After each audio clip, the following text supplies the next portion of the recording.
Sergio গর বাংলাদেশ ছাড়লেন, আর সেদিন রাতেই সারা দেশে পুলিশের উপর সম্ভাব্য নাশকতার আশঙ্কায় সর্বোচ্চ সতর্কতা জারি হলো। পুলিশ সদর দপ্তর বলছে, উগ্রবাদী সংগঠন কিংবা দুষ্কৃতকারীরা পুলিশের জিপ, পিকআপ, বাস সহ বিভিন্ন যানবাহনে হামলা চালাতে পারে এমন গোয়েন্দা তথ্য পাওয়া গেছে। তাই শুধু ঢাকায় নয়, দেশের সব মহানগর, রেঞ্জ, জেলা এবং ইউনিটকে জরুরি নির্দেশ দেওয়া হয়েছে।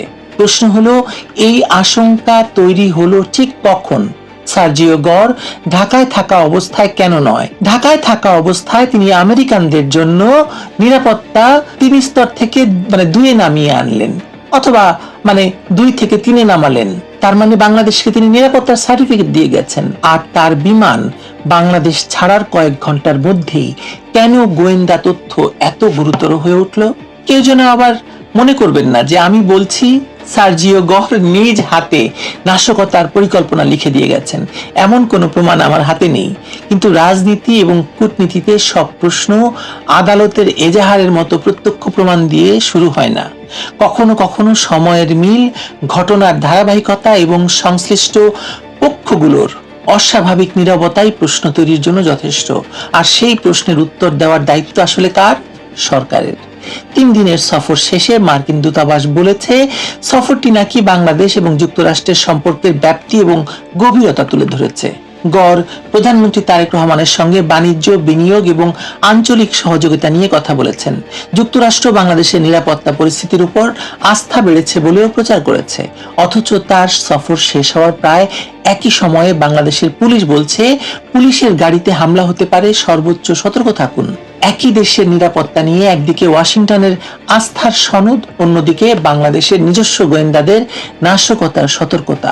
দুটো একসঙ্গে সত্য হলে বোঝা যায় প্রকাশ্য কূটনৈতিক ভাষা আর ভেতরের বাস্তবতা তো এক নয়। Something is very fishy. মাছের গন্ধ পাওয়া যাচ্ছে।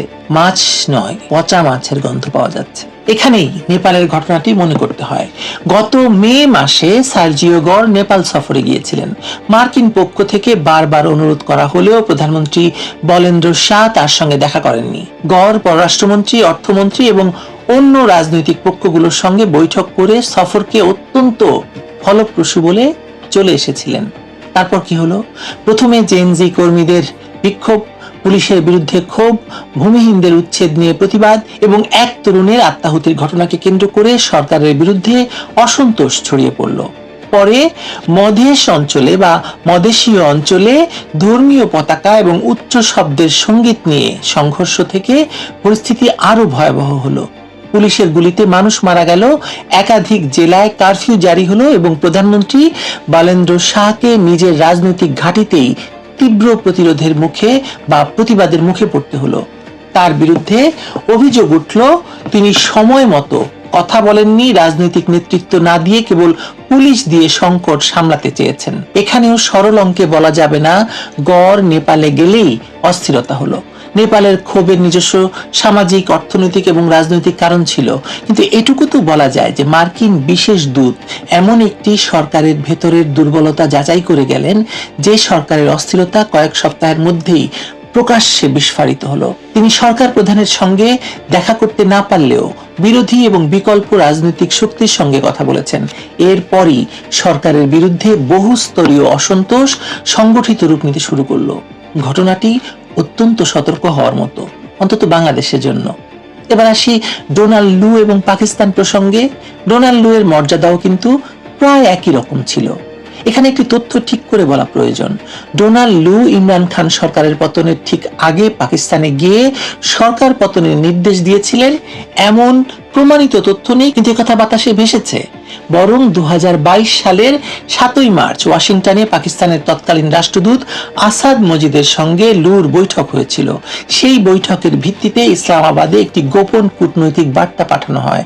পাকিস্তানি পক্ষের দাবি ছিল, বৈঠকে ইমরান খানের রাশিয়া সফর এবং পররাষ্ট্রনীতি নিয়ে অত্যন্ত কঠোর ভাষায় অসন্তোষ জানানো হয়েছিল এবং অনাস্থা প্রস্তাবে তিনি টিকে গেলে সম্পর্কের উপর প্রভাব পড়বে এমন ইঙ্গিত দেওয়া হয়েছিল।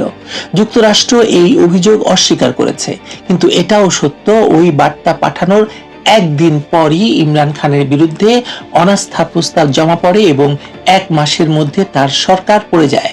অর্থাৎ অভিযোগটি আদালতে প্রমাণিত ষড়যন্ত্র নয়, কিন্তু রাজনৈতিক ইতিহাসে ঘটনাক্রমটি থেকে গেছে। সবাই এটা বলে। ইমরান খান রাশিয়ার সঙ্গে ঘনিষ্ঠতা বাড়ালেন, যুক্তরাষ্ট্রের অসন্তোষ প্রকাশ পেল, পাকিস্তানি রাষ্ট্রদূতের সঙ্গে ডোনাল্ড লুর কঠিন বৈঠক হলো, এরপর অনাস্থা প্রস্তাব এবং ইমরান সরকারের পতন। ঠিক একইভাবে বাংলাদেশে তারেক রহমান প্রথম বড় বিদেশ সফরে চীন গেলেন, বেইজিং এর সঙ্গে বন্দর, বিনিয়োগ, করিডোর এবং সামরিক সহযোগিতার আলোচনা হলো। এরপর ট্রাম্পের বিশেষ দূত হঠাৎ ঢাকা এলেন। তিনি প্রকাশ্য বৈঠকের পাশাপাশি ভারতীয় হাইকমিশনার এবং অঘোষিত রাজনৈতিক পক্ষগুলোর সঙ্গে কথা বললেন। চলে যাওয়ার পরপরই পুলিশকে সম্ভাব্য উগ্রবাদী হামলার আশঙ্কায় সারা দেশে সতর্কতা জারি করা হলো। বাংলাদেশে একাধিক জায়গায় গত ৩-৪ দিন ধরে বোমা পাওয়া যাচ্ছে। মেলে ব্যাপারটা? এই ধারাবাহিকতা কি নিছক কাকতাল বলতে পারেন আপনি, কিন্তু এত কাকতাল এক জায়গায় জমা হলে প্রশ্ন করাটা তো অপরাধ নয় আমার, তাই না? পুলিশ সদর দপ্তরের নির্দেশনাটি সাধারণ আইন শৃঙ্খলা সতর্কতা নয়, এতে বিশেষভাবে পুলিশি যানবাহনকে লক্ষ্য করে হামলার কথা বলা হয়েছে। কোনো গাড়ি চালক বা দায়িত্বপ্রাপ্ত সদস্য ছাড়া রাখা যাবে না গাড়ি। থানা এবং পুলিশ লাইনে রাখা গাড়ির নিরাপত্তা বাড়াতে হবে, সন্দেহজনক ব্যক্তি এবং বস্তু শনাক্ত করতে হবে। এ ধরনের নির্দিষ্ট নির্দেশ তখনই আসে যখন গোয়েন্দা তথ্য নির্দিষ্ট হয়। তাহলে সেই তথ্যটি কি? কোন উগ্রবাদী সংগঠন? তারা কোথায় সক্রিয়? তাদের লক্ষ্য কেন পুলিশ? তারা কি 2024 সালের মতো আবারও পুলিশকে আক্রমণ করে রাষ্ট্রকে অচল করার পরিকল্পনা করছে? আমাদের ভুলে গেলে চলবে না, এই মুহূর্তে জুলাই সন্ত্রাসীদের সংগঠন এনসিপি সারা বাংলাদেশে বিভিন্ন জায়গায় সভা করে বেড়াচ্ছে। সংঘর্ষের খবর আসছে, সবাই সংঘর্ষ দেখছে, সরকার এসবে কিছুই বলছে না। এই যে এতক্ষণ ধরে প্রশ্নগুলো করলাম, তার সঙ্গে মিল হয় পরিস্থিতির। সবচেয়ে বড় ভয়টা তো এখানেই। 2024 সালে নির্বাচিত সরকার উৎখাতের প্রথম ধাপ ছিল পুলিশকে টার্গেট করা, থানায় হামলা, পুলিশ হত্যা, অস্ত্র লুট, কারাগার ভাঙা। এসবকে তখন বিপ্লবের নামে বৈধতা দেওয়া হয়েছিল। জুলাই সন্ত্রাসীরা জানে যে বাংলাদেশে রাষ্ট্রীয় কর্তৃত্ব ভাঙতে হলে আগে পুলিশকে ভাঙতে হয়। আজ যদি আবার পুলিশি গাড়িতে হামলার গোয়েন্দা তথ্য আসে, তাহলে সরকারের উচিত শুধু গাড়ি পাহারা দেওয়া নয়, কারা এই নতুন নাশকতার পরিকল্পনা করছে তা জনগণকে জানানো। নাকি সরকার নিজেই জানে যে তাদের তৈরি রাজনৈতিক বন্দোবস্তের ভেতরেই আসলে বিস্ফোরক জমে আছে? এনসিপি হতাশ, যে কোনো সময় সরকার ফেলে দেবে। বিএনপিকে আওয়ামী লীগের পরিণতি বরণ করতে হবে বলে সারাক্ষণ হুমকি দিয়ে যাচ্ছে। জামায়াত আরো ক্ষমতা চায়।